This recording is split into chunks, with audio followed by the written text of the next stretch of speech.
യഹോവയാം ദൈവം അരുളിച്ചെയ്യുന്നു, മനുഷ്യരുടെ പാപങ്ങളാൽ ഭൂമി ശപിക്കപ്പെട്ടിരിക്കുന്നു. സെഫന്യ 1:2-8. ഞാൻ ഭൂതലത്തിൽ നിന്ന് സകലത്തെയും സംഹരിച്ചു കളയുമെന്ന് യഹോവയുടെ അരുളപ്പാട്. ഞാൻ മനുഷ്യരെയും മൃഗങ്ങളെയും സംഹരിക്കും.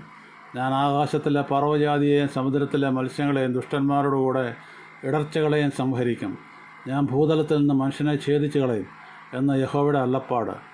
ഞാൻ യഹൂദയുടെ മേലും യെരൂശലേമിലെ സകല നിവാസികളുടെ മേലും കൈനീട്ടും.